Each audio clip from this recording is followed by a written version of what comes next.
listening to Trophy Horse with your hosts, Tricky Nick, Alex, I Yield to No One, Sid, and Ender Phoenix.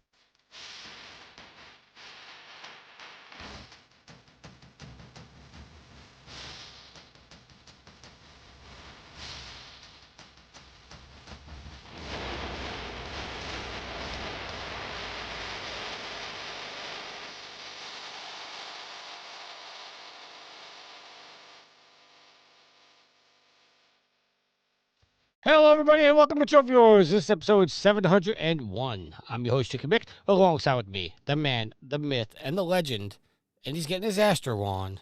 It's Alex. Why do you got to be telling my business before I can tell my business? Well, they can see it because your cover image for your camera hole is Astro Bot, and I know we changed that to everybody's currently playing game. Took that from PlayStation profiles, did you, huh? Google search. Well, yeah, so the secret's out, although I talked about potentially buying it when it's on sale, so guess you'll learn more when we get to what we've been playing. It's also on your trophy card, by the way, so, I mean, it's pretty damn obvious. He brings I the have awesome. earned some trophies, I'll tell you that much. He brings the awesome. And Yield, I just totally forgot what I was going to say to you about. It's something else for you. It's I Yield to No One. That's okay. I'm easily forgotten. And he's the man who likes to play with fire. God damn, it's a new year. We don't need that kind of attitude around here anymore. It's Matt. How you doing, Matt? I don't let myself be easily forgotten. Gentlemen, it's a new year, new slate, new season of Trophy Wars episodes. We've crossed over the 700 mark, and I have to tell you, I still have a Chicago pizza stuck to my ribs. How? Good. It's good, huh? New season? We never go on break. How we have seasons? It's just Right. one Aren't we still long on season shebang. 1? Because, New year, who dis? I mean, what I consider is, once we cross over the milestone show, we start the new season. So every season's anywhere from 50 to 52 episodes long. It's not how seasons work. You want me to break them up into quarters? That's not how seasons work either. So tell me how seasons work Also, there, that's Matt. that's not how quarters work, Tricky. See, season it works like anime seasons. You just keep going until you say it's time for a new season. You don't have to do it year by year or any time method. It's whatever works for you. Okay, and Alice, what do you mean that's not how quarters work? I don't know. It just felt like it was a funny thing to say at that point. Well, you do often say a lot of things you think are funny that aren't funny. Are you thinking of me or are you thinking of you, Tricky? I'm definitely thinking of you. I'm funny. You know who never has to say that they're funny out loud? People who are actually funny. I don't boast that I'm funny. I'm just saying I know I'm funny. You just did. You just did. Because I'm just reiterating a point. Giving yourself New Year, Tricky Sub giving himself useless pats on the back. Oh my lord. Is this how we're gonna start the new season? Did the first season ever end? It ended 12 years ago. No, Okay. 13 years ago. You don't even know. You're just making shit up. Well, 50, yeah. 13 years ago. I got it.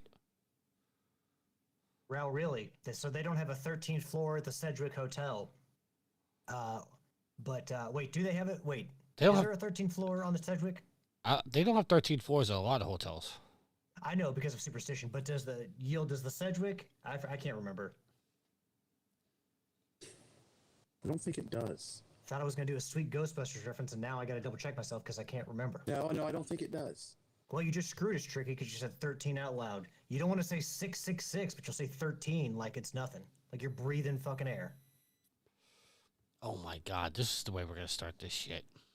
You know, when I was making the show notes, I was toying with the idea of calling this episode 666 plus 41 or 44. How many is it? You so should have done that. And I wouldn't have even clicked on it. And You wouldn't have seen it until it actually went in. And then I would have been like, oh, gotta go, guys. Oh, my lord. So, some news. We don't have a Sophie's Trophies this week. And we don't have a rarity update. But new rarity season has started. So get your points. Currently, I'm sitting at what I estimate about to be about 50 points already. I like how Yield sent the platinum vote in our text group and said, Matt, Alex, voting's up for the platinum, as if I'd vote. I didn't want to exclude you The second I saw that, I was like, why did he even ask Matt? because I didn't want to be an asshole and not include him. I know he's not going to vote. I appreciate that, but yeah. I know he's not going to vote, but it would be very rude to just send it in the group and be like, Alex, I need you to do this, or would you like to do this, when I can just text Alex individually. I was going to say, why didn't you do that? Because I texted Matt may decide, you know what? I like this game that I'm seeing. I want to vote for that. You never know. It never hurts to include somebody. Jurassic Parky, welcome to the stream. How you doing, sir? All right, let's get on with the show. Let's do our updated trophy counts. I am level 976, total trophies of 35,254 with 1,010 plats. I got 2 more spams, I think. Yes, 2 more spams. That's all I got. Yes, you played the Jumping Taco Turbo. We're all very happy for you. Is that what I actually played? I don't know. You played some Turbo Taco game. I know I jumped the Chocolate Santa. And these games don't do, triple axles or anything like that. They're usually just jumping. Oh, no, So it it's wasn't. not like you play the breakdancing taco or whatever. It wasn't a taco. It was a fry. No, dude, I saw something about a taco. It's unmistakable. No. No tacos. I've had tacos and fries in my life, Trekkie. I know exactly. I'm going to take a goddamn picture. I have. You take a picture, but then whatever the picture's showing you is wrong. Kind of like how Matt was wrong with my rarest trophies. It's amazing that you keep harping on this as if that answer that you was the true answer. I will tell you, folks, yes, I read the thing wrong. However, that was not an eligible answer that I asked Tricky. So therefore, I don't see how he would have gotten it right. Because if you'd done the answers correct, I got it right. The fact that I got my rarest trophy when it wasn't even an option, I think should gave me 10 bonus points. Then I think you should have known what your next rarest trophy was. Oh my gosh, this is so continuing from last year. Tricky cannot let stuff go. Hey, we're having fun. You won. You still won. You didn't win outright. But I had to share it with Alex. You still sharing won. is caring. Like sharing with Alex is like kissing your sister. I would give you a little bit more room if you lost. That would have tied you. But it didn't. You still won. But belly aching. I'm not belly aching. I'm just trying to reiterate my points. That's all. You're belly aching.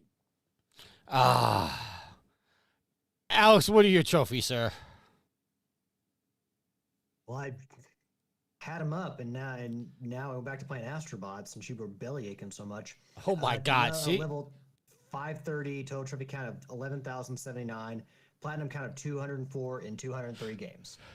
Yield. You may resume your belly aching, Tricky. No, let's move on because apparently I'm annoying Yield. Oh my gosh, are you ever? How'd the Bengals do today?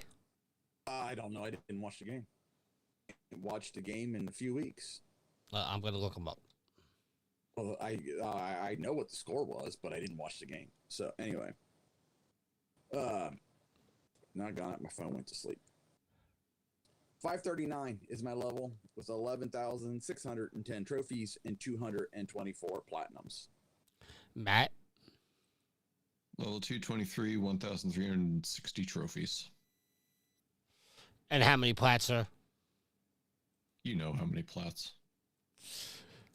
And Sid is level 901, total trophies of 27,993 with 867 platinums. All right, as I said, no rarity update, no trophies because we're starting a new season. But the rarity contest is up and running, so go get your trophies. Let's get into what we're playing. Matt, we'll start with you. What have you been playing, sir? Oh, what have I been playing? I don't know. Set up the house is what I've been playing. That continues. Let's see. I don't know. What have I been playing? Jesus Christ. I actually did some Helldivers 2 yesterday. I bought the newest war bond, and I have my flame dog. Everyone around me regrets it. Just putting that out there.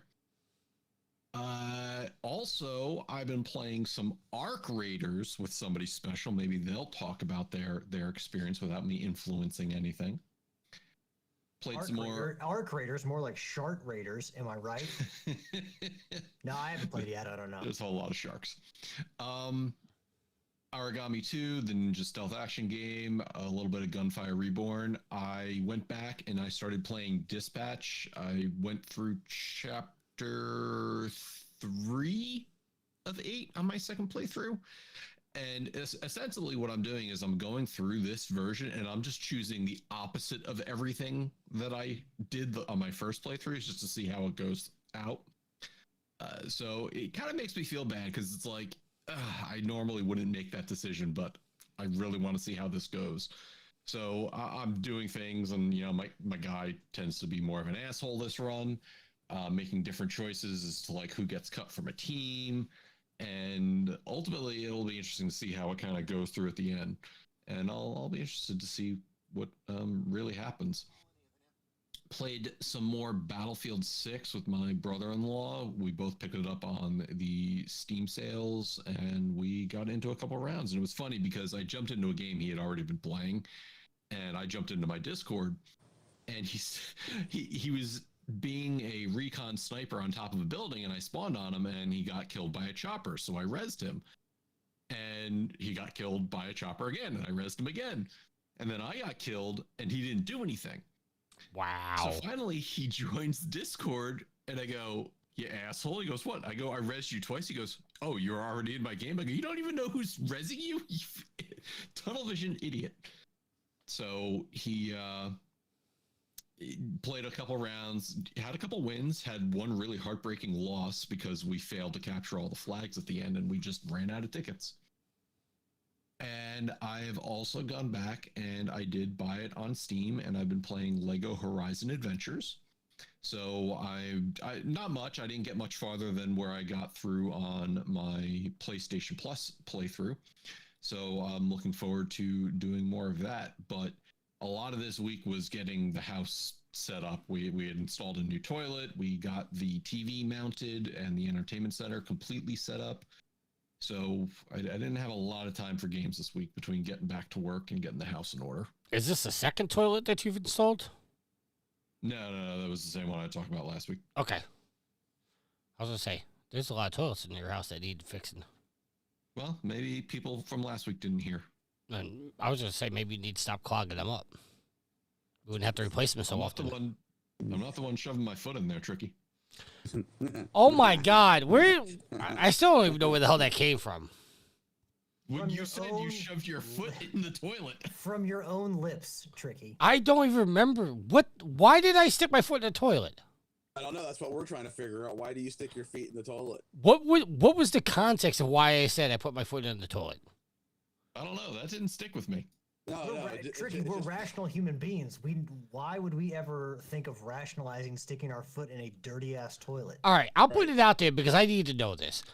I am going to give anybody who finds out what episode and timestamp that I said this, I'll give you a $20 PSN card or Steam card, whatever you want. I know who we can call. I know who would know. Who would you know? Who would know? Lives up in Connecticut. No, she wouldn't know. Yes, she would. I believe she was the one who told us. She was there. She was absolutely there. She was there when I stuck my foot in a toilet? Yes. Here's the thing. I remember vividly that Yield's brother, Homer, was listening to the fucking podcast at work and said he had to get up and leave his area to go actually listen to it again because he was so flabbergasted that you would reason. There was something insane that you had said. I mean, there's so many things. Who can remember? But you had made some statement. You rationalized why he did it. Yeah, and then you rationalized putting your foot in the toilet, and he couldn't fucking believe it. He had to leave the immediate area to go somewhere else. I remember that vividly. Yes, I don't remember this at all. She was there. I will ask the goddess next time I talk to her. But any listener, $20 bounty. You find the episode, you find the timestamp, let me know. Go. You just say no? No, I said go. Oh. Like right You know now. what? Go find it. I'll go ahead and call it out. I think Rick is going to be the one to find this. Or Nitro. Yeah, Rick or Nitro. Oh, I do have to give apologies to Rick because apparently he didn't know we were recording early last week, and he came in at the tail end of the show thinking he was going to be able to watch the whole show. So apologies to Rick that you didn't realize we were starting early last week. So I like that you just blamed Rick. You're like, I didn't blame Rick. You didn't realize it was.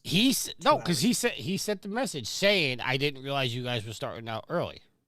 And then I messaged him. I said, well, we did put it out there. He goes, yeah, I just didn't convert it. I said, okay. So, but apologies to Rick. Jurassic Park, he's in the chat, and he says, evening all.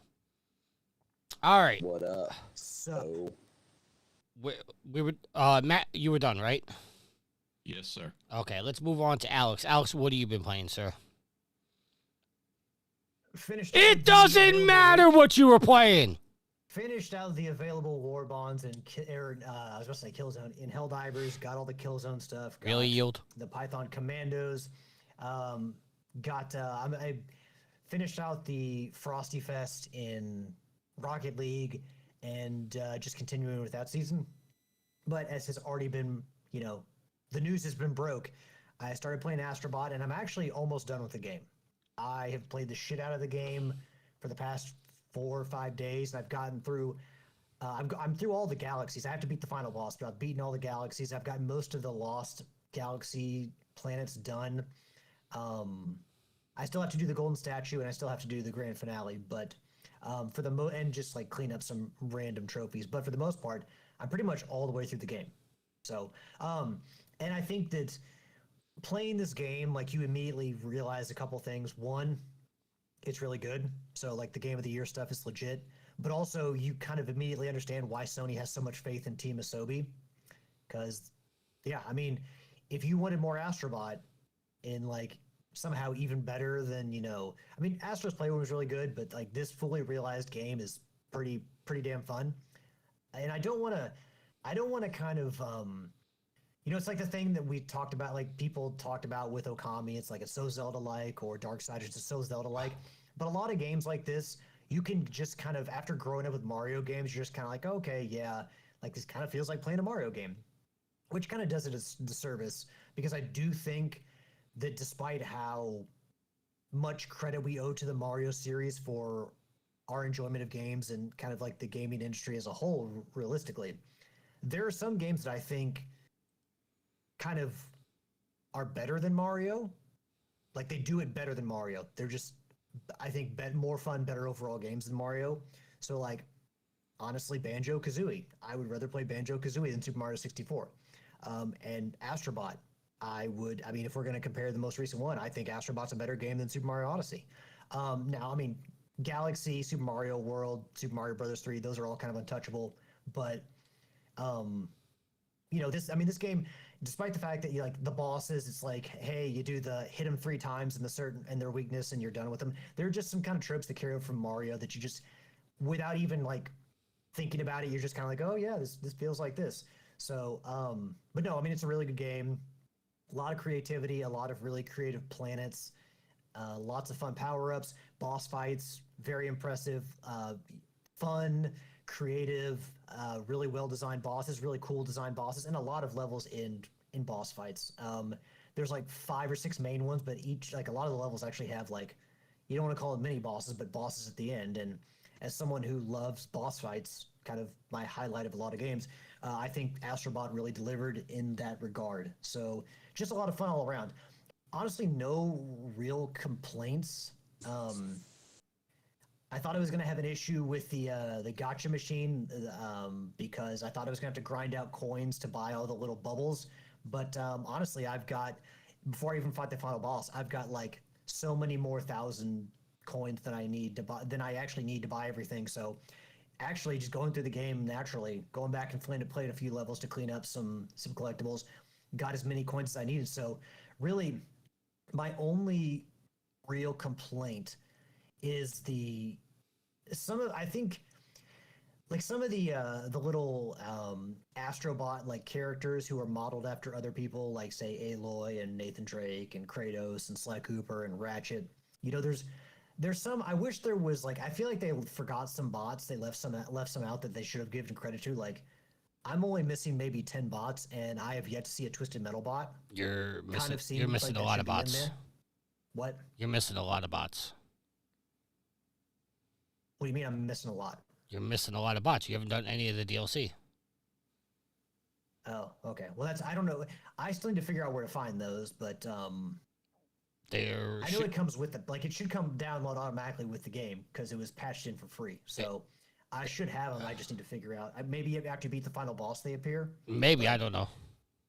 But yeah, the main game, nothing from Twisted Metal. There's like 3 Helghan soldiers that all look the fucking same from Killzone. It's like, so you can put in 3 Helghan soldiers that look all the same, but yet we can't get Bentley or Murray from Sly Cooper.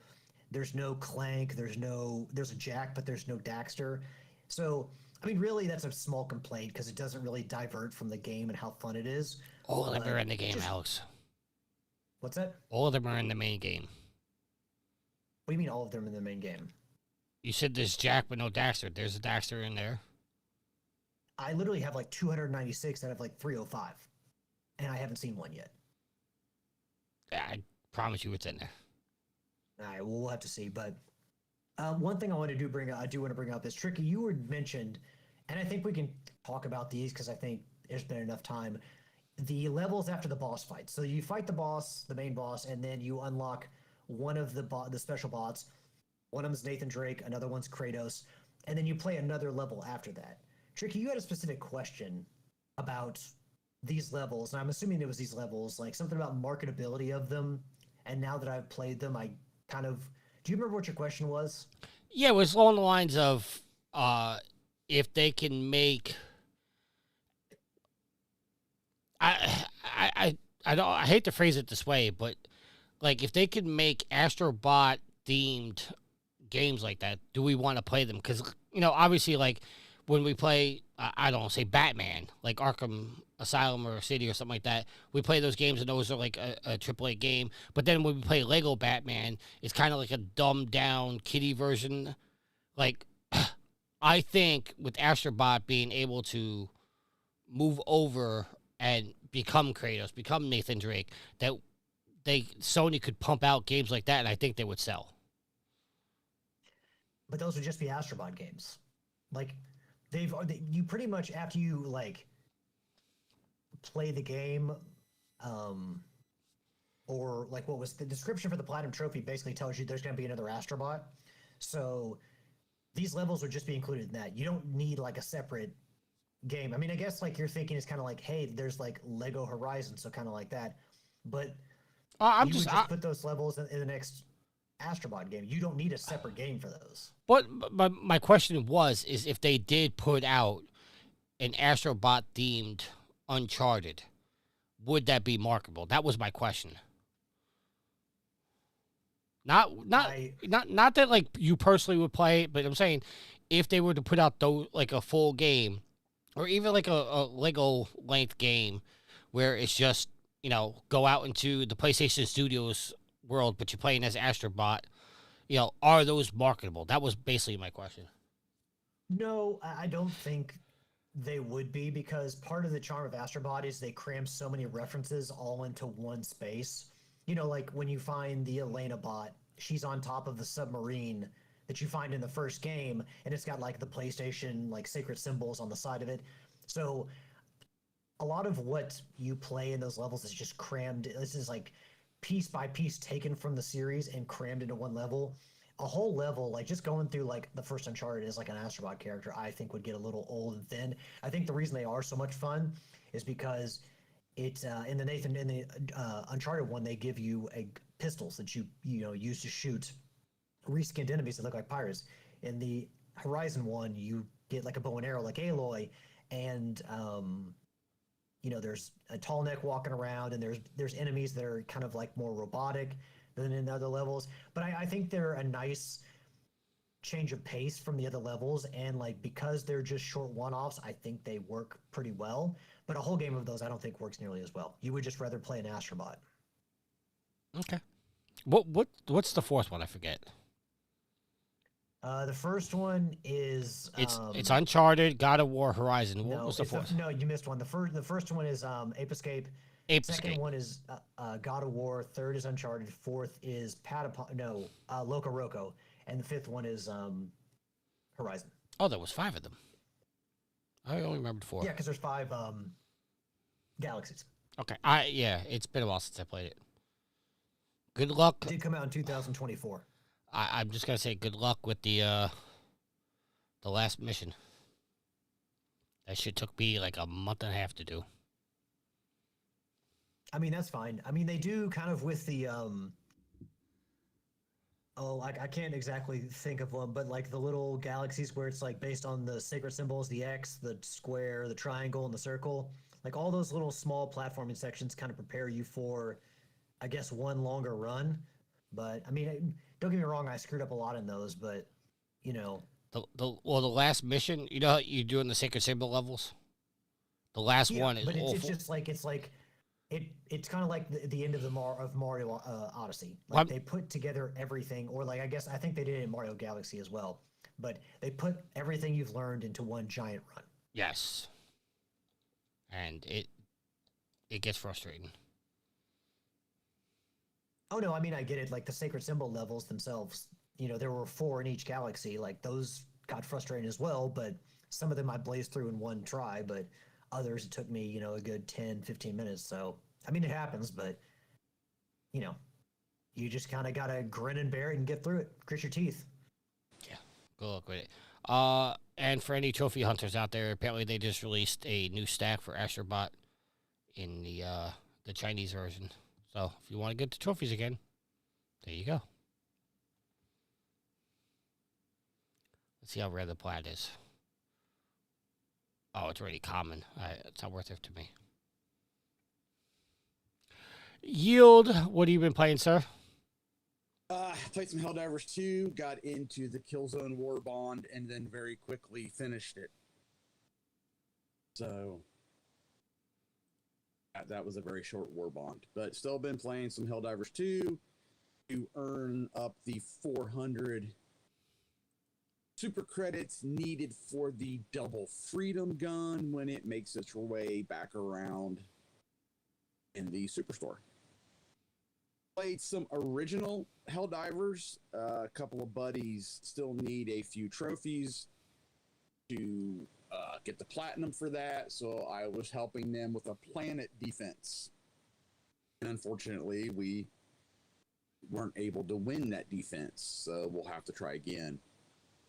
I played some Rocket League, working on Frosty Fest, got what I was going to get. The other stuff, I don't, if I don't get it, no biggie. Got what I wanted. Worked on some Neo Sprint, working on my miles.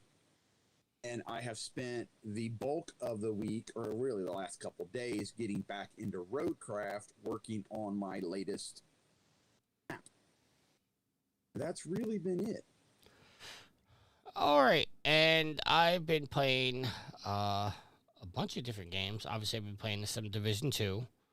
I went back and finished the last trophy for Ghost of Yote for beating it on New Game Plus. Me and Nitro jumped into Road Company, got my 2 trophies I need to unlock for the 100 wins and 100 revives. Now we just have to grind out another 8 to 10 hours as a party, and we'll both have the platinum in that. Playing some Cup Heroes, which was a mobile game that they made into a PlayStation game, so it's kind of some mindless fun. I guess you can classify that as a spam game, but it takes some time, so I personally would not classify it as a spam game. But the rarity on it is a 16.89, so it's a rare platinum. So might as well go through it while watching like Netflix and stuff. What else have I been playing? Playing some Arkham Knight. I'm gonna go back and try to clean up some of those trophies. Surprised I never beat that game on New Game Plus. So I gotta go back and do that. I just started that. And Matt alluded to it earlier. I started playing some Arc Raiders with Matt, who Matt got me killed very quickly, but then redeemed himself. Truth. But then redeemed himself, and we had some good runs after that. Matt made one fatal mistake, and we died very quickly. But Matt made the observation, because when I seem to go out by myself, I seem to get killed by raiders. When I go out Matt, we wind up getting killed by arcs. So be careful if you run with Matt or me. Pick your poison about who you're scared of more. Are you scared of raiders? Well, don't go with me. Tricky. Would say that he would play and he'd be by himself, and then on extract he'd be getting murked by people who are sitting there camping, and frankly it's just a poor situational awareness on Tricky's part. That being said, there's poor situational awareness on my end when we're out and about and I'm trying to teach him some of the important things, and unfortunately we keep picking areas that Arc were swarming. There was one map I was like, oh well, we got to get you lemons and apricots. So there's this one spot in the map called Blue Gate that I'm like, all right, we got to go over here. And as we were out and about, there was this Arc called a Leaper. Hornet. Oh, I thought it was a Leaper. It was a Hornet at the time. Yeah, no, and we were shooting at it, and it just started attracting all the other arcs in the area for some reason. I was like, this is absurd. I have never seen this many arcs join the fight.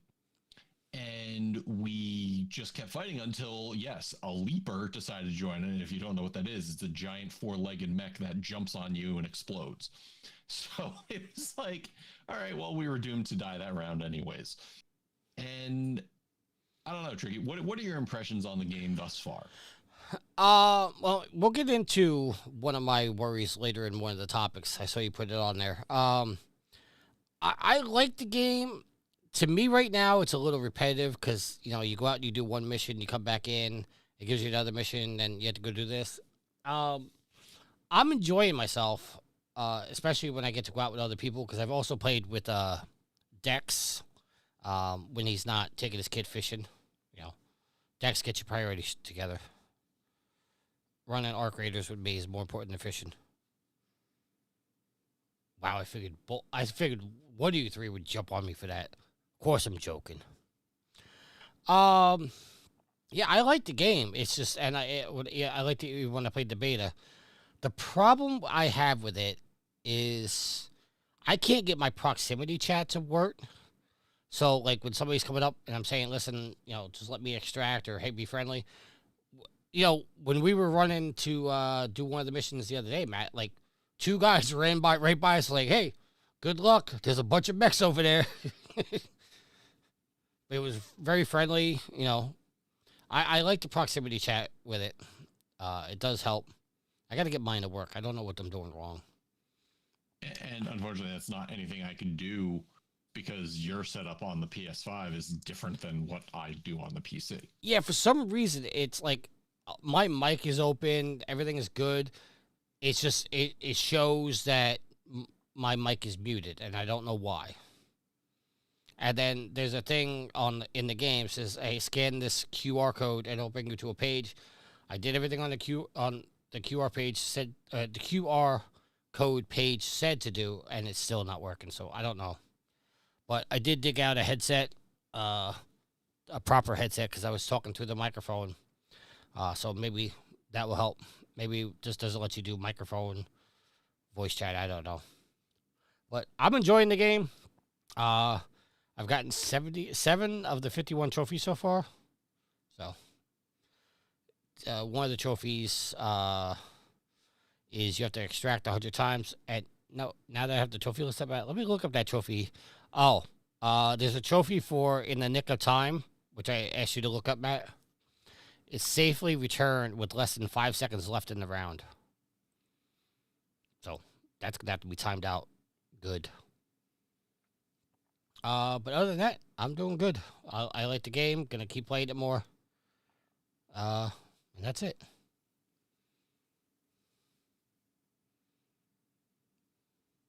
You guys still with me? Yeah, you're just the host of this thing, so Oh no, I said I'm done, and it was like dead silent. So I just want to make sure.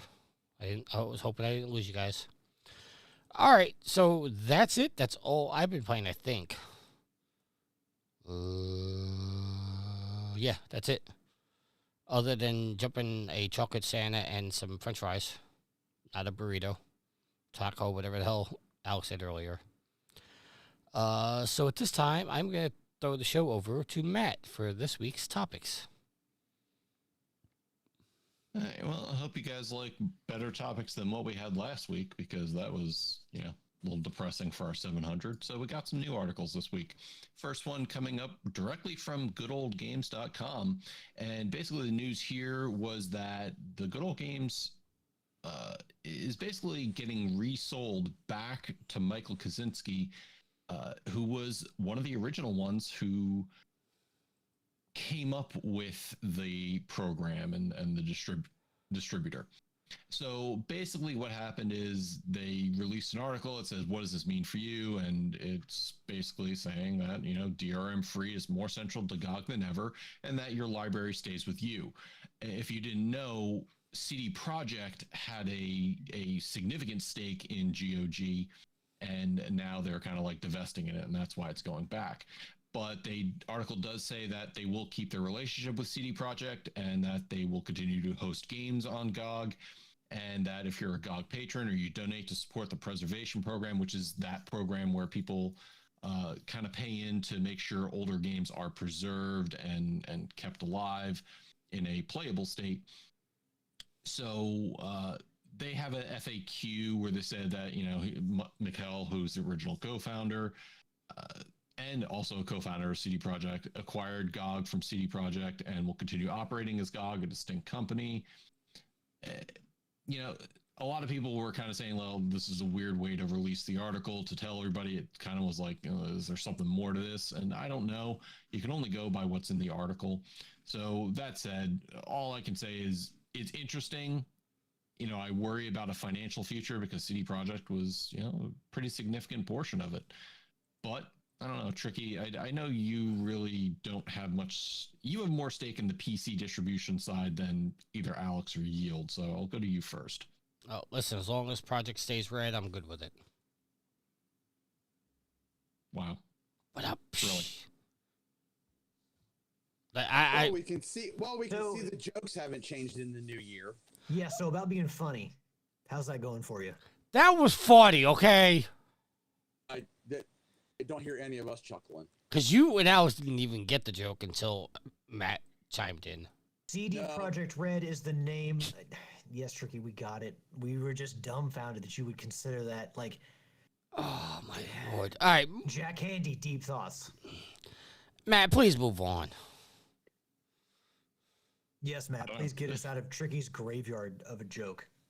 Alex, Yield, I know you guys don't have much stake in this, and therefore probably doesn't mean much to you. Any thoughts you'd like to share before we move on to the next article? I mean, again, like the financial viability of GOG is important. And when you have like a massive investor like CD Projekt Red, which, we saw them survive, they took some serious hits for, to their image for, Cyberpunk, and they had to do returns, and they, in the end they were fine. And part of that was because CD Projekt Red Cyberpunk was so successful. But, as a company, when you have that kind of backing, there's a little bit more flexibility. And when you have, somebody kind of buy it back and CD Projekt Red is divesting, I don't know. I understand the concern because there's, granted, there's less of a corporation behind it, so that comes with its own pros. If it's an individual who cares about the program, who wants, to maintain, game preservation or focus on game preservation, if there's one individual driving that or a smaller group of individuals, then like, yeah, that can be a good thing. But again, like there's also more or less financial flexibility, so that can be a concern. But you know, as long as GOG is preserved, I guess it doesn't really matter whose hands it's in.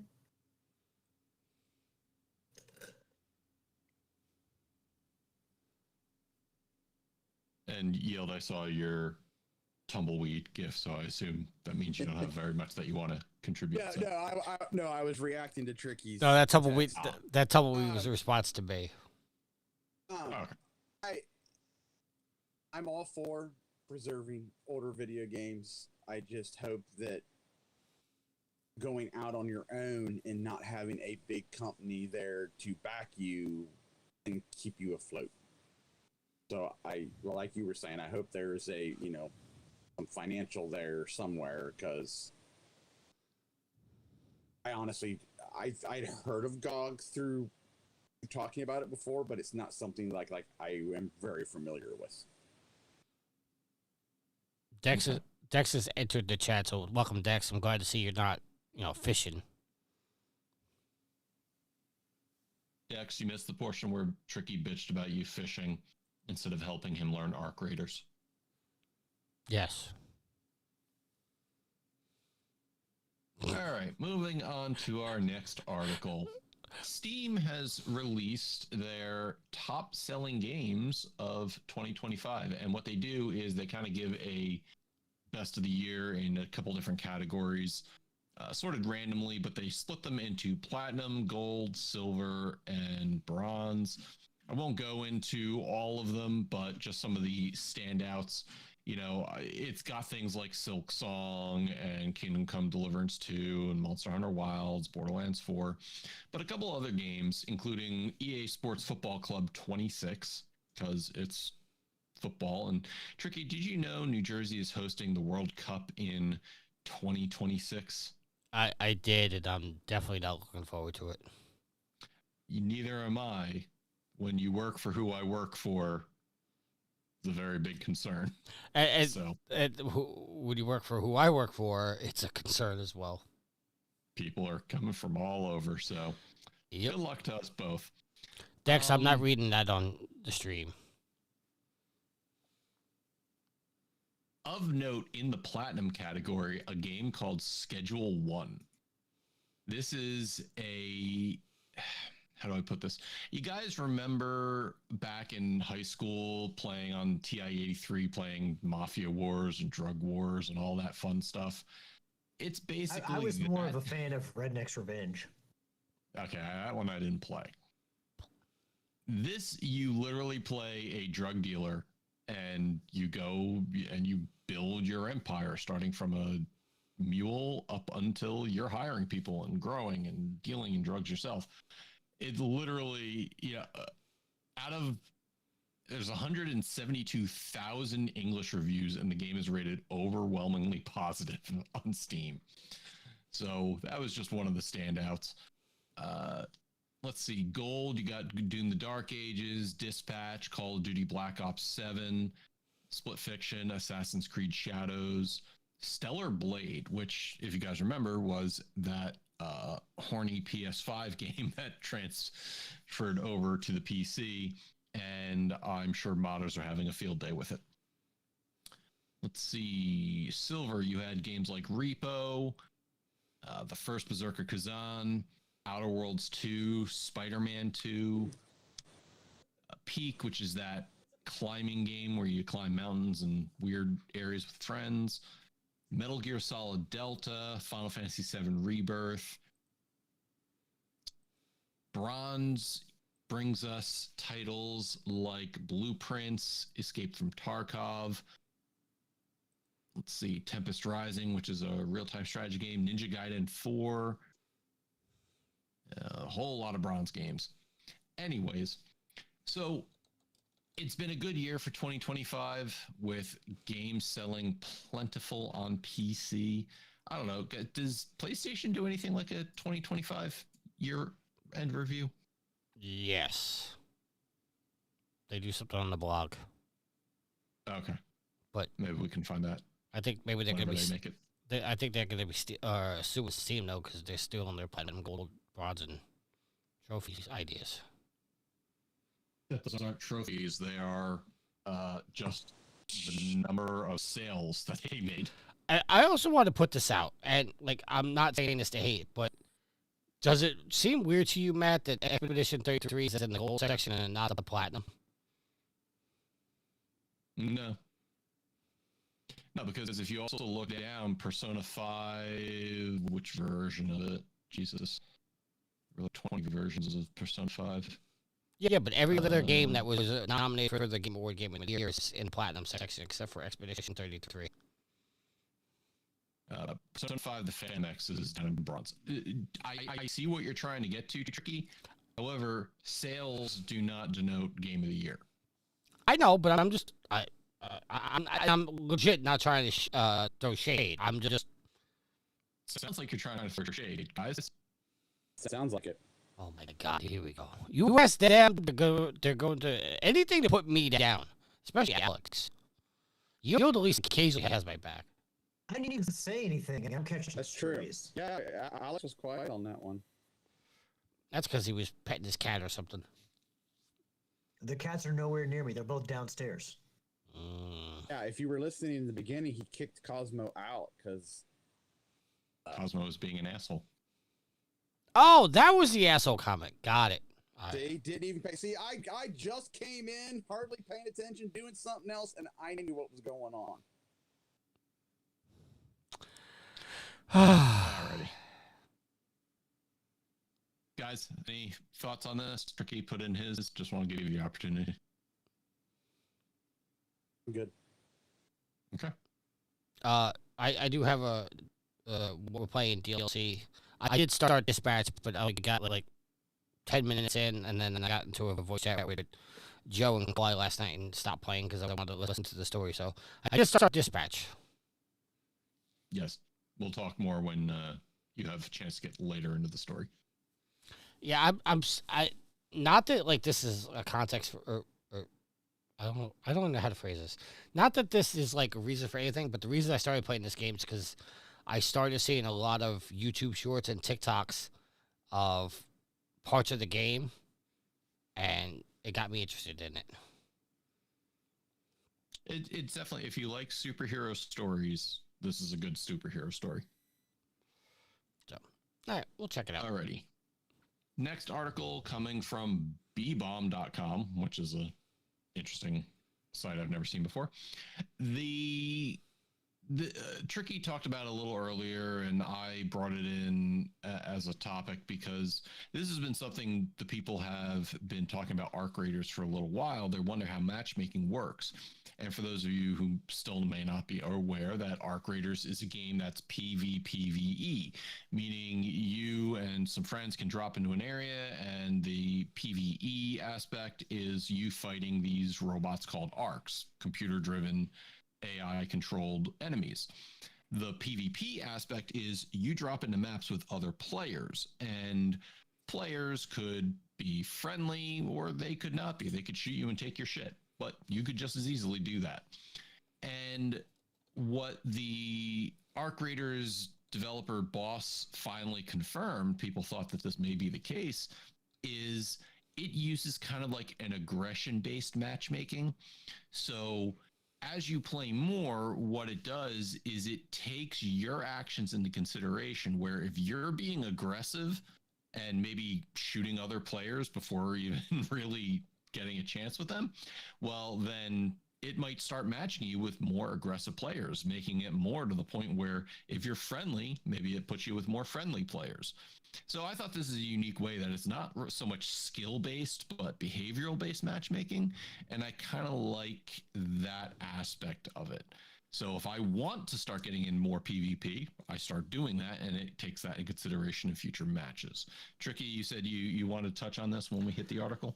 Yeah, because not that I play it, but a lot of people have been complaining a long time about cheaters in games like Call of Duty. A lot of people are calling for skill-based matchmaking in Call of Duty. Some people love it, some people hate it.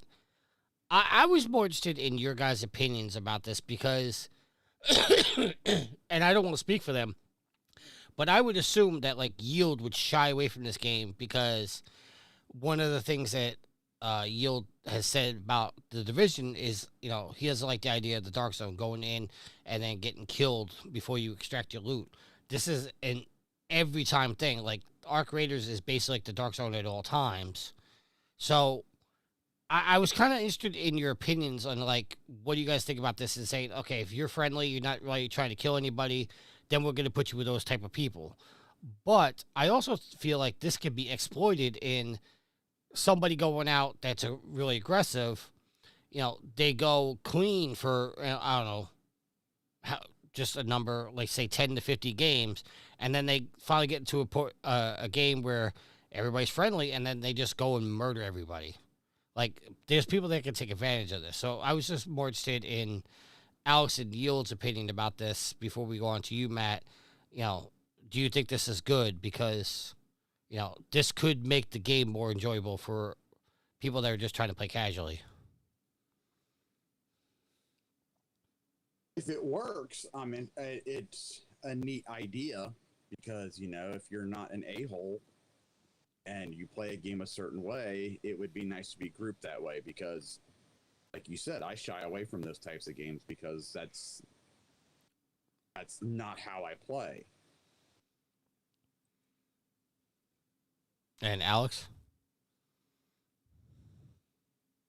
Yeah, I mean, there's always new ways that you can, or new ideas you can incorporate into multiplayer and online multiplayer. And again, it's one of those things where some people are just really turned off by online multiplayer. They don't really trust other people. They don't really get enjoyment from playing other people because other people can be dicks. Other people can ruin your experience. So, any way that you can kind of group similar-minded people, like Yield said, as long as it works, I think can be a good thing. But to your point, Tricky, I mean, you asked the question, and I'm not saying you actually believe this, but there was a scenario where you said someone could be good for a long time and just play by the rules, but then they get into a game and wreak havoc. Well, I would think that, one, that's going to be kind of an outlier. Like, I don't think most people are going to do that. If you want to be grouped with like-minded people and you generally play where you're not going to go after other people, you don't want to do that too much because then you're going to be put with other aggressive people, and that may ruin your experience. But also, even if somebody does that, it's only one game. It's probably not going to affect how the matches are made. So I can't really see in that being like an epidemic or anything. Kind of just, a rare occurrence. Okay, just to solidify my point a little bit, I not that like I have any knowledge of this, but let's say it takes 50 games of being peaceful to put you into the lobby with other peaceful players. Once you know that you're in those type of lobbies and you're not getting marked and all this other stuff, what's to stop you from going for the next 50 games being aggressive before you put back into the aggressive category? That's the point I'm trying to make, is like people could take advantage of this.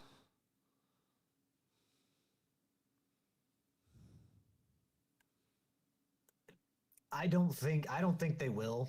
I don't know. I just don't think. I just don't see how they could take advantage of it. Let's throw it if this you're way. like, here's the thing: if you're playing a certain way to go in and then like ruin other people's experience, like if you're going to be an aggressive player, that's the way you're going to play all the time. You're not going to play Mr. Nice Guy for like 50 matches because that's not how you want to play. You're just going to play aggressively, and you'll be matched with other aggressive players. Like I just don't see how it can be.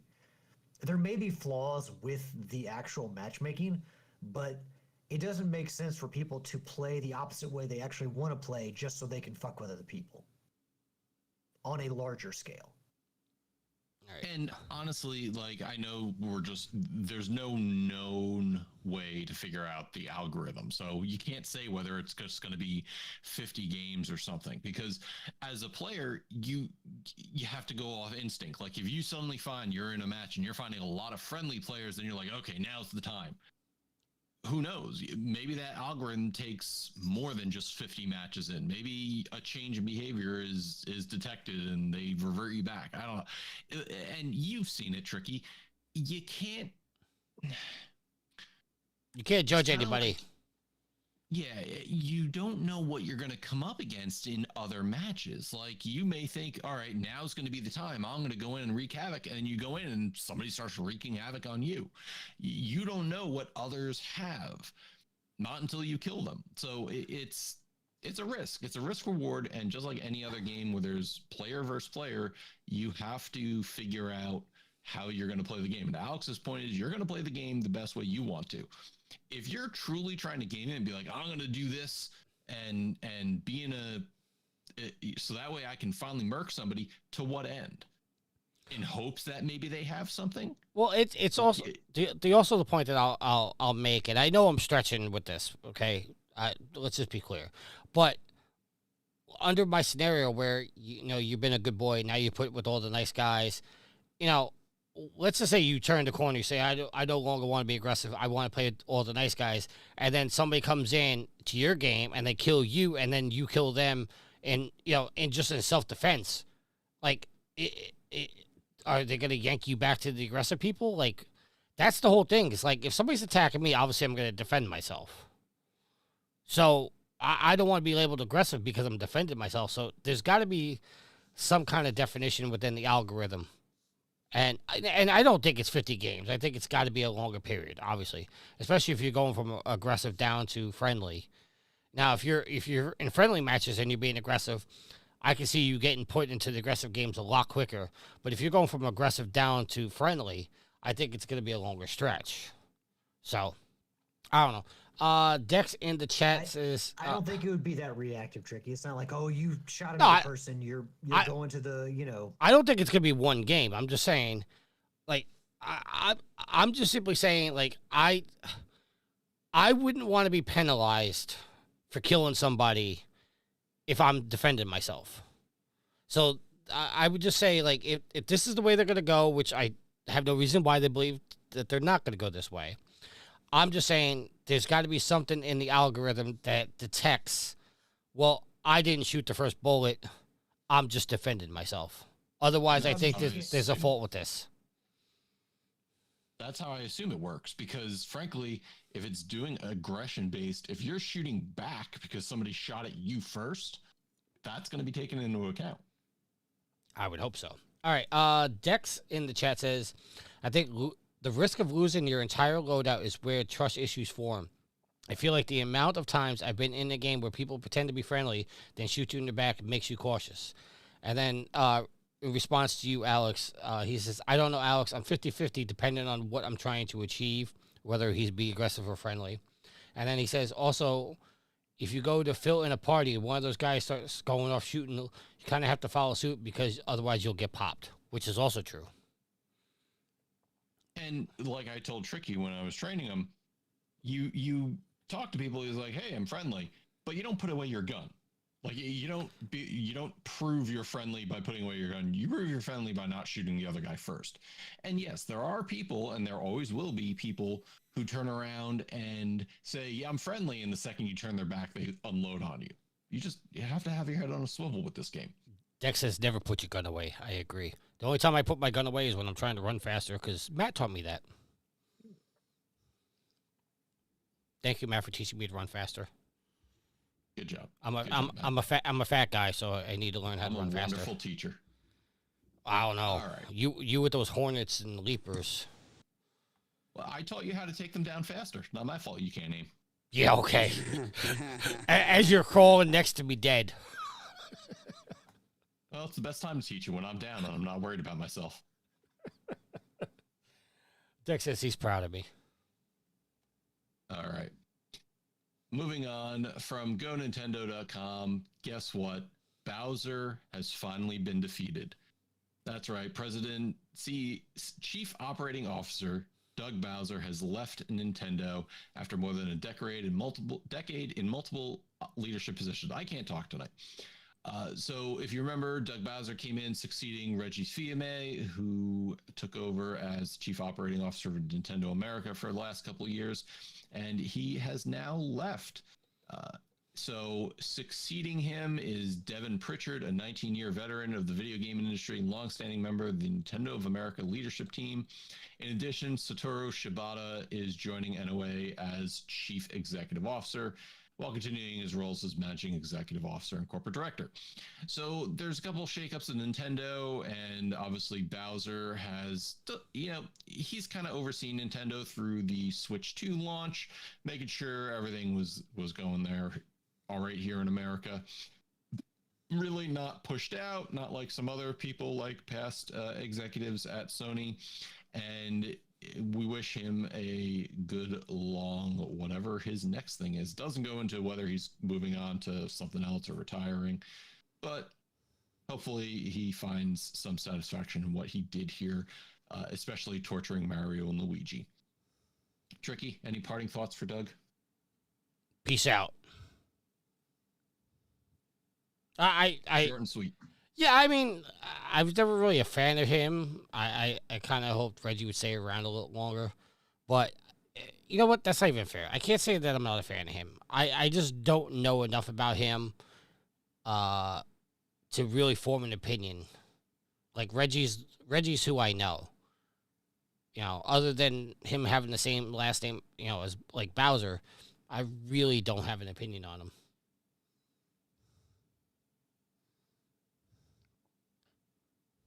Okay. Alex? I only have one question for Mr. Bowser. Did he say Which castle is the princess actually in? Tell me. Save me a lot of trouble. I think he's taken that secret to the grave. Maybe his conscience will get the better of him, and he'll share that in the coming years. No, I mean, these executives, like, sometimes they're not out in front. Reggie Fils-Aimé was a very front-facing, president of Nintendo of America. He had a larger-than-life personality, and Doug Bowser is, unless I missed it, not really as, outgoing, not really as much of a, maybe gregarious is the word, but, we'll never probably know the extent of what Bowser did in Nintendo and how important he was. I mean, as a whole, Nintendo kind of functions as a machine, and Bowser was a pretty important cog in that. So you got to have respect for him for helping it keep, oiling the machine and making it run, and because there's a lot of moving parts, and to be in a position like that carries a lot of import. So we're never going to be like, oh, Doug Bowser was such a likable blah blah blah, or we remember this press conference where Doug Bowser was, such a laugh riot or a knee slapper, but, the guy was the president of Nintendo of America and oversaw a pretty important launch in the Switch 2 and kind of was there, for longer than a cup of coffee. So you got to give him respect for that. I do have a question for Bowser. Where's the Koopa Kid's mom? And who is she? I think that's another secret he's taken to his grave. Okay, I that was a joke, but has that ever been established in the Mario universe? No. No, because then that would insinuate that the Koopas have sex. And I don't think Nintendo wants kids to think about that. But we have a baby Mario. Okay. All right. Anyways, I mean, Yield. yeah, you're making us think about this. I mean, more than really anybody wants to. It just goes to show you that even a Koopa can lead a video game company.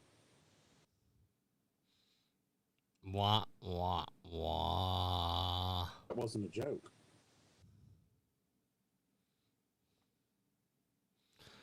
Okay. All right. I've been picking a lot of bad articles tonight. I apologize, folks. Coming from SteamDeckHQ.com, guess what, folks? Asus, one of the primary manufacturers of PC gaming parts, has announced that PC components will be increasing in prices starting on January 5th, which could also raise the ROG Ally prices. That handheld that Xbox is really kind of latching onto for their mobile area. So it says, as we approach the end of 2025, global demand in the PC and IT infrastructure market remains strong, driven by AI adoption. At the same time, the structural volatility of the global supply chain is putting sustained upward pressure on the cost. all this to say, you all know if you're in the gaming world that RAM prices have been increasing, and now Asus is saying, well, the other components are going to be increasing too. And that means that very expensive ROG Xbox Ally could be upwards of even more than $1,000. Yield, you're not spending any money on Asus products soon, so this really doesn't affect you, does it? No. But it's not good that prices are going up. It just makes gaming more expensive for those who purchase those products. Yeah, people like me. I used to buy a lot of Asus stuff. I've started shying away from their products, and their service haven't been as good lately. Alex, this doesn't really affect you either. No, it doesn't. But I mean, it's kind of even if this one example doesn't directly affect me, like you said, the rising cost of all tech is a problem. It makes you not want to spend money on that kind of stuff and instead spend it on more important things. So it is, while it's not a singular example that is impacting me, it is part of a larger example that does impact all of us. And for Tricky, I mean, here's the thing: people have been announcing, not people, the theory out there is that, especially GTA or RTX 5090 cards may start being upwards of $5,000. Yeah, I'm hearing that too. If Asus is a part of that and driving it up, it's like it makes me wonder. Okay, obviously they're really aiming this towards people who are doing high-end graphical processing, but also maybe the crypto miners and other people like that. It's like, who the hell is affording 5090s? I was just having a conversation with Clyde today. She's like, should I get a 5090? Why'd you go after a 5080? I went after a 5080 because it was off. It was discounted $400, and then I traded in my 3090, which got me another close to $500 off the thing. So I got it dirt cheap. And it's like, you don't need the 5090. So the 5090s are no longer being aimed at casual gamers, but more hardcore graphical processing groups. And I'm looking at this going, but that could mean, when people start buying that, they could raise the prices on the 5080s and downward. So I don't know. It's a good thing you bought your PC when you did, Tricky, because this is a bad time to get into PC gaming. Yeah, that graphics card is 2 times what I paid for the PC. It's getting crazy nowadays. I mean, luckily, we got a friend that works at NVIDIA. Yeah, because I'm sure he's getting you any sort of he's going to hook you up. Oh, no. Okay, let me be clear. I'm not saying it in a way that he's going to hook me up. I'm not trying to imply that at all. I'm just saying. It's a good position for him to be in. Yes, that's the point I was trying to make. What you're going with. I was going to say, it sounded like you were being like, yeah, he's going to hook me up. No. I want to be clear. That's not what I meant. The second you said that, I was like, oh, wait. Is that what I insinuated? No. He's quickly, he's texting his boss, listen, I don't know what he's talking about. I don't know this guy. Oh, my goodness. Yeah, no. Jeff's never going to come on the show again. There used to be a time where you'd be able to build a PC for a better price and get better performance than what a console is. So now there's definitely value in console gaming that you're getting a bigger bang for your buck. But also, you're seeing it where console manufacturers are starting to increase those prices too, because you saw the price of the PS5 Pro. You see the price keeps going up for the regular base Xbox Series X. Nintendo is talking about now with the RAM pricing possibly increasing the price of their Switch too. And I think Alex and Yield have both said this time and time again, that gaming is a luxury. People will need to buy food and other essentials before they game. So at what point do these companies start pricing themselves out of general markets? Look at the reaction to the Steam console. I think people have already priced themselves out.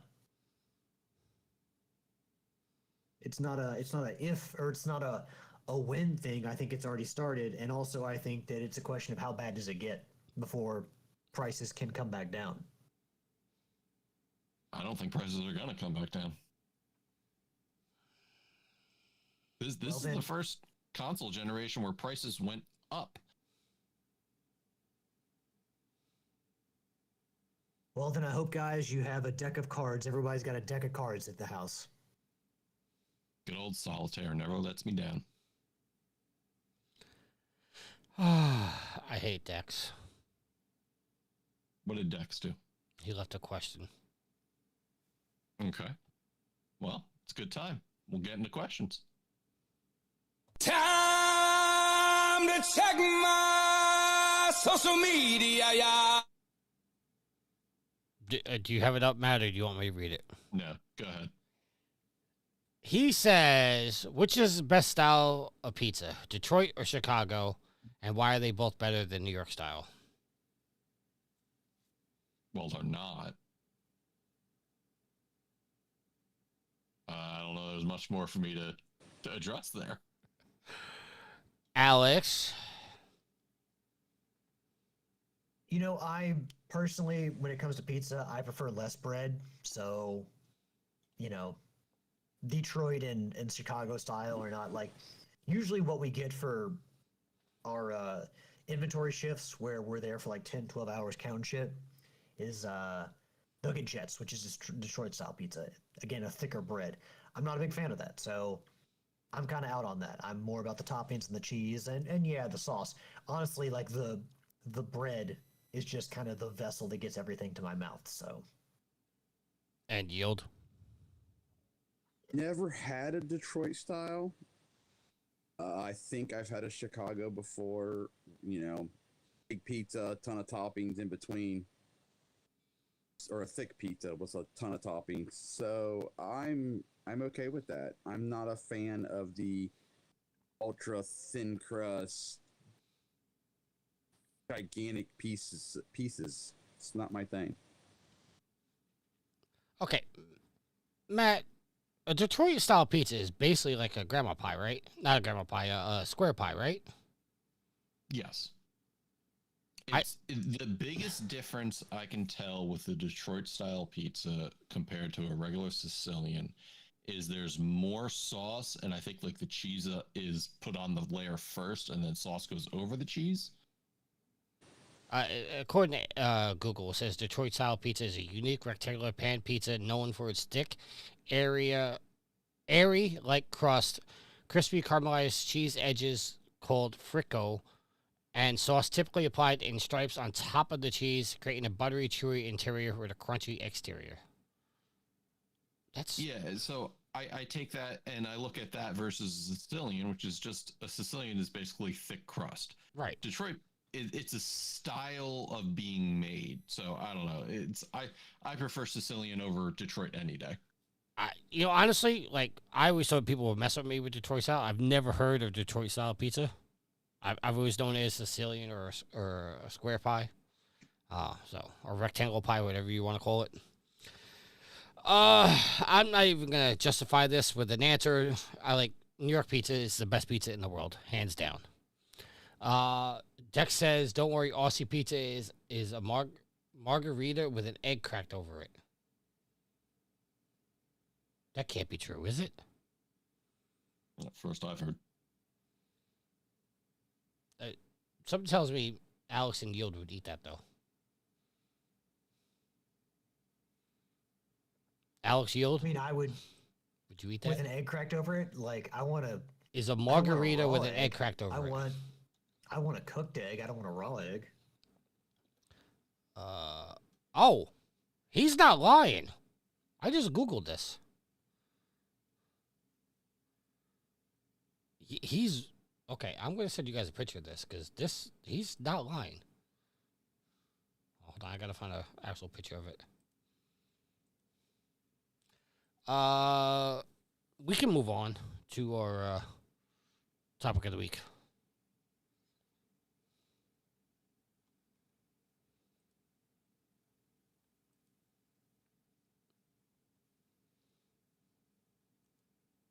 You guys still there? We're waiting for the... Oh. Sound right.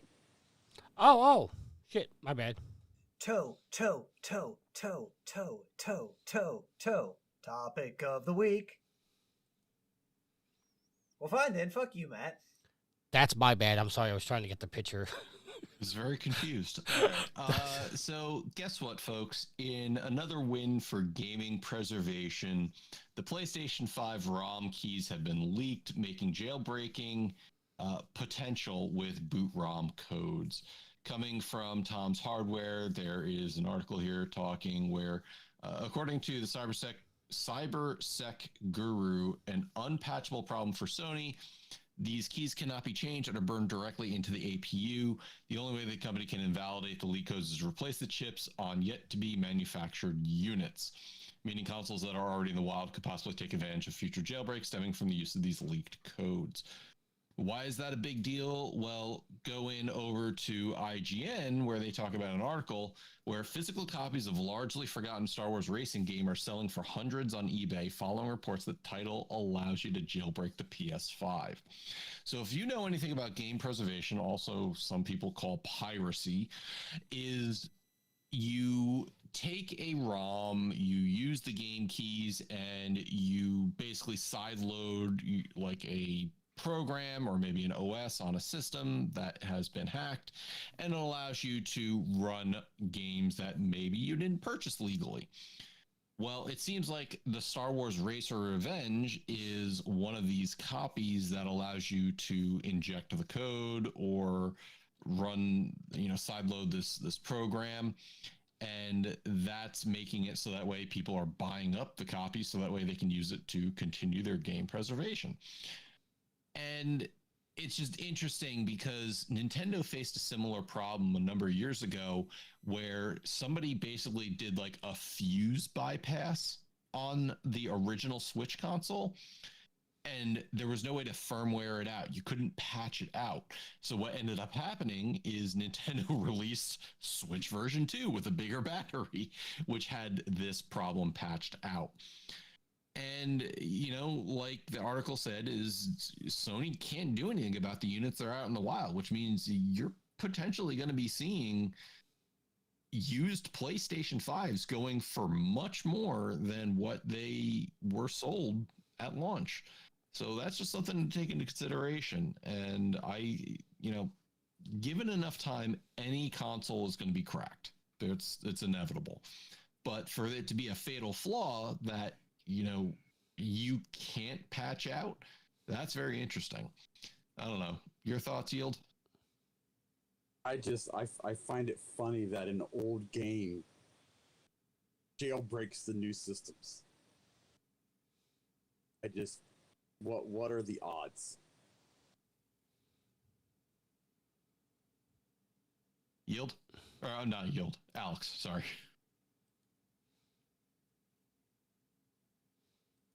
I want to know how somebody found this out. Like, somebody with no life. Because the amount of testing you have to be like, to find just the game or one of the few games that would allow you to do this, like, I mean, I guess there's a community of people that talk to each other that do, like, there's communities for everything. But to figure out that this one Star Wars game will allow you to do this, it's kind of incredible. Like, I mean, should I just play games, man? I'm not looking for, once somebody finds it out, it diffuses out. But how do we get to the point where somebody found this out? Literally somebody with no life. It's not somebody with no life. It's people probing and testing. It's people trying things and failing and succeeding. Listen, without it, you don't get games that might no longer be playable. I mean, it's an interesting dichotomy, and I've said it multiple times. Nintendo is not going out of business because somebody downloads the original Legend of Zelda and plays it on a ROM. But newer systems, it does have some impact, and the problem becomes, at what point should a company start caring? Because we all joke about Nintendo being so litigious and going after anybody hosting a ROM. And a newer system being broken into and potentially opening up the world of piracy, that's a concern for any company. And they do their best to try to avoid it, but it will always happen sooner or later. Hell, the original Dreamcast, you could just burn games onto a CD-ROM and just play that. No modding, no hacking or anything required. So it's a thing that companies need to be aware of at all times. You don't think Sony could release a patch to make this game unplayable on their system?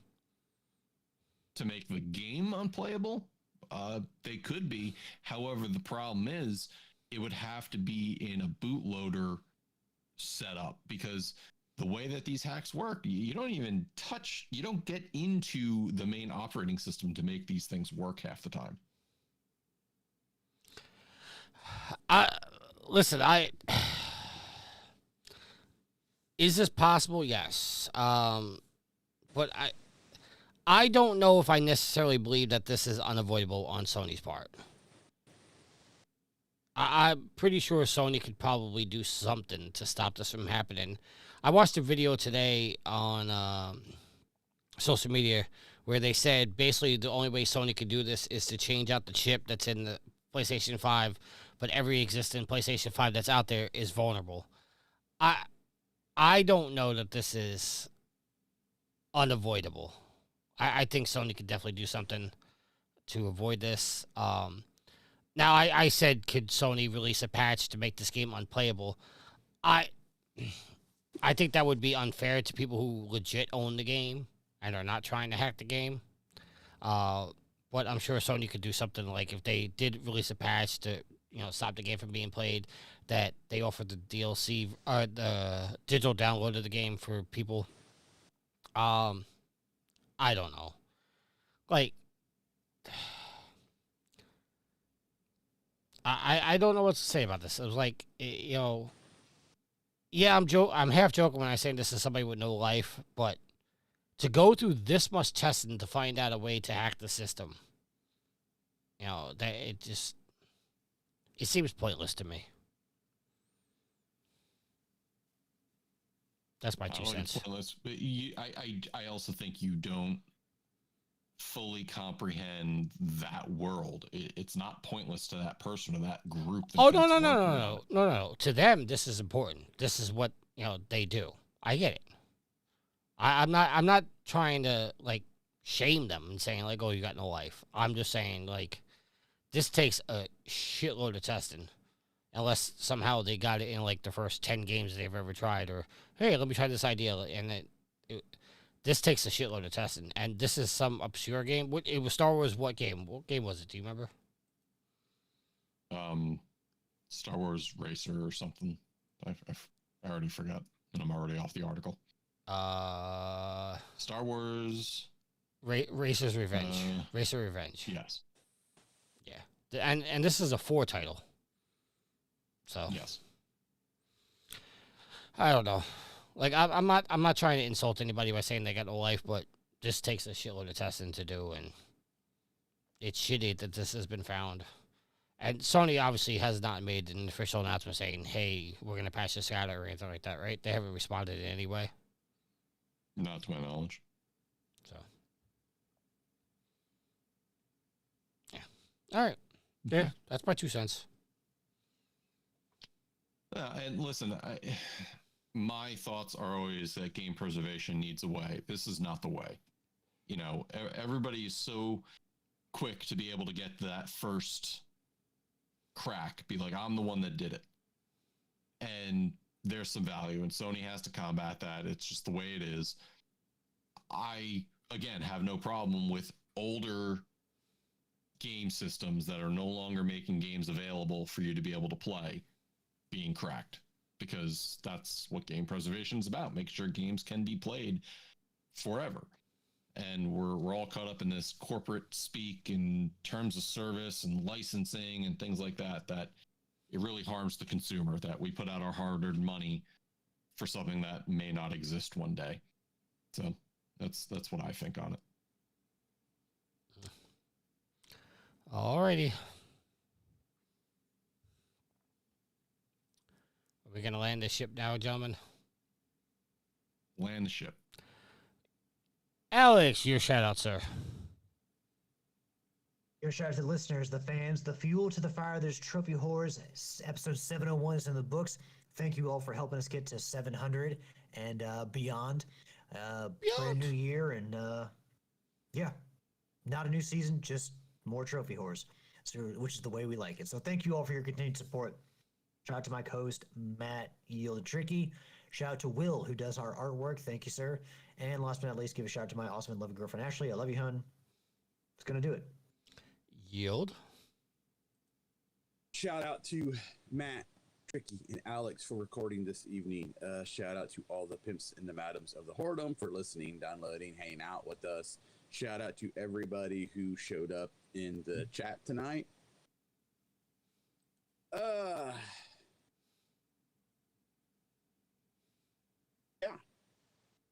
I'll do it this week. Short and sweet, start the year off. All right. Matt, before I go to your shout outs, what'd you think of the pizza? Do you all see pizza? What you sent? Yeah. Yeah, I'm not touching that. And what about you, Yield? Oh, no, I'm not eating that. All right, Matt, your shout out, sir. Shout out to you, gents, for recording. Shout out to the Channel 3 community. Make sure to go to channel3.gg for your gamified social media. Earn some XP, do some questing. It's fun. Shout out to, if you're listening to this on Wednesday when it releases, you still have a couple days left for Awesome Games Done Quick. It's running from January 4th through the 10th. Watch some speed running, make some donations for the Prevent Cancer Foundation, and enjoy what should be some awesome times. Shout out to the listeners. Shout out to my wife, V. Thank you for everything you do. All right, and I want to give a shout out to all the listeners. Shout out to you guys. 700 episodes is not a small feat. We've got there through the community and with these guys showing up every week to record. And for a special thank you to these guys for holding down the fort when I've missed shows lately. I think I've missed more shows this year than I've ever have in the entire history of the show. So thank you, gentlemen, very much for keeping it together when I'm not around. And if there's nothing else, until next week, happy trophy hunting. See ya. Later.